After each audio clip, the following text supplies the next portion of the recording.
Frankenstein is one of the most iconic figures in horror, a character who's been reimagined countless times across all kinds of media. And even to this day, characters and movies are still being made with the source material of Frankenstein. I've always loved this kind of monster horror. There's something about it that just grabs me. Things like Nosferatu, Hotel Transylvania. It's always been interesting and has this kind of gothic tale essence to it that I just really like. So when I heard that Guillermo del Toro, a director I deeply respect for films like Pan's Labyrinth, was finally making his own version of Frankenstein, I was genuinely hyped. This is easily one of my most anticipated movies of the year. And now that I've seen it, I gotta say, I think it's just decent. Listen, I know a lot of people love this movie and I can already hear the comments typing. Don't get me wrong, it's got stunning production design, it's got gorgeous cinematography, and you can clearly feel Del Toro's passion for the story, as expected considering he's always been good with this creature, gothic, giving heart to these monsters style of story. And honestly, I get why people are really digging this, especially general audiences. It's emotional, it's grand, it's dark, it's intense, and it's a crowd pleaser in a way that has a little something for everyone. But for me, I think the major thing that really pulled me out of really enjoying this experience is a very big problem, and that's Victor Frankenstein himself. Spoiler warning, I'll be discussing spoilers in this section, so if you haven't seen the film yet, you can skip to the timestamp where I give my spoiler-free thoughts. And just a quick note, these are my opinions. If you disagree, that's totally fine. I'd actually love to talk about it in the comments. And for transparency, I haven't read the original novel, so keep that in mind. In the marvelous, and so do you. There is a bond between us. Can you feel it? An almost physical one. I truly believe it to be something else.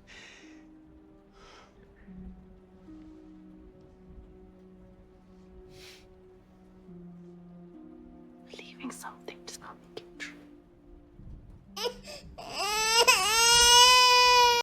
The Victor stuff is just way less interesting than the creature's story. Like, it's not even close. Victor Frankenstein, played by Oscar Isaac, is, I guess, fine. I mean, that's literally it. He's fine. Oscar Isaac is great at those big theatrical moments, and I love Oscar Isaac. I want that to be known right now. That scene where he shows off the dead body in the hall thing, that's great. That's great. He's really popping off with that performance right there. It's over the top in a good way.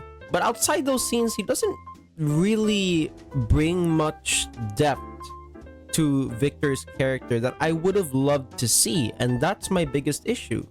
Victor is just too unlikable without being interesting. Now, don't get me wrong, I love unlikable protagonists. Some of the best characters in fiction are total pieces of but the reason they work is because they have depth, and you might not like them, but you understand them. Think of Joel from The Last of Us. He's flawed but layered. Or take Daniel Plainview from There Will Be Blood as a better example. An absolute monster of a man, but fascinating because there's always something hidden beneath the surface. You want to know what drives him, and that's thanks to Paul Thomas Anderson's writing and Day-Lewis's performance. Victor Frankenstein doesn't really have that. His backstory is just bland and unconvincing in a way. The first hour of this movie is honestly a slog to get through, genuinely.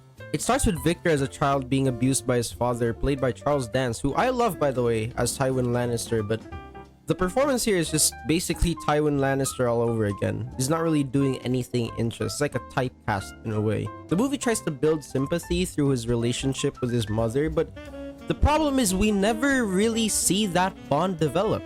So when the tragedy hits, it just doesn't land emotionally because you didn't really have time to care about any of these characters. It almost plays out like one of those rushed musical biopics that try to cram an entire life story in a 15 or 20 minutes. So yeah, I never cared about Victor, and that makes it hard to care about the story.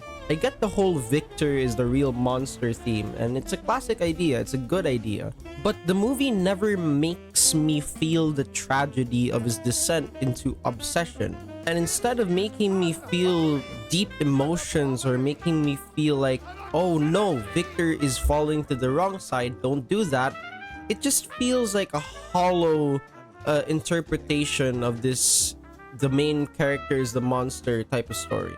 And look, maybe that's just a me problem. And I acknowledge that maybe other people are seeing something else with the performance or something else with the character and they're loving it. But it really feels like Del Toro was just rushing through Victor's arc just so he could focus on the creature's story more. Which, by the way, is where the movie actually finds its footing. As soon as the creature, played by Jacob Elordi, appears on screen, everything just kind of clicks for me, and my eyes are finally glued to the screen for once. Suddenly the movie has emotional weight again, and I have to say, it's all thanks to Elordi, who is freaking phenomenal in this role. He completely transforms into this role. The way he moves, the way he speaks, even the smallest expressions. It's a very haunting, tragic, and a beautiful performance all at once. It's easily one of the best performances of the year, and if it were up to me, he'd be my pick for the best supporting performance of the year. It's incredible. It's an incredible performance, and it's great to see Elordi prove himself as an actor, especially in the past few years with Saltburn and Euphoria. He's great, and I wish to see him in more stuff, and I hope he gets nominated next year. David Bradley as the blind man also deserves a shout out, by the way. He's excellent in his brief screen time. I want people to watch this movie for Elordi's performance alone, because I want it to get as much praise as it can. The last scene, the creature walking across the icy horizon, accepting that he'll live forever without the mercy of death, that was genuinely an incredible scene. It's poetic, it's sad, and it's unfortunately everything I wanted the rest of the movie to be. The movie itself is just so erratic in a bad way because it doesn't equate to a cohesive story. The Victor stuff is so hollow, it's so basic, and then you have the creature stuff with Elordi giving a layered performance being some of the best stuff of the year. And it's disappointing because if the movie had focused more on Elordi instead of Victor and just called the movie The Frankenstein's Monster, the movie would have been an excellent movie in my opinion. But as it stands, unfortunately, the Victor parts drag the film down, while the creature's story lifts that very, no offense, bad film back up. It's a constant push and pull between greatness and, unfortunately, mediocrity. Would I recommend it? Yeah, for sure, especially if you're a Jacob Elordi fan. I've been recommending this to friends who are fans of Jacob Elordi because I want them to see that Elordi is genuinely a great actor. He's easily the best part of the movie and deserves every bit of praise he's getting. Overall, I think I'm gonna give Frankenstein a 6 out of 10. Not closer to a 7, not closer to a 5, just a solid 6. Above average. But it's not anything good, unfortunately, because of the stuff that drags it down. If you disagree with my opinions, feel free to comment them down below because I would love to have a discussion regarding this movie. I love talking about movies, and when someone disagrees with me in a healthy manner, I'd love to talk about them with it. Thanks for watching. If you enjoyed the review, please do not forget to subscribe. We're almost at 1,000 subscribers. You can also check out my letterbox in the description. I'd love to be mutuals and talk movies with you guys there. See you next time.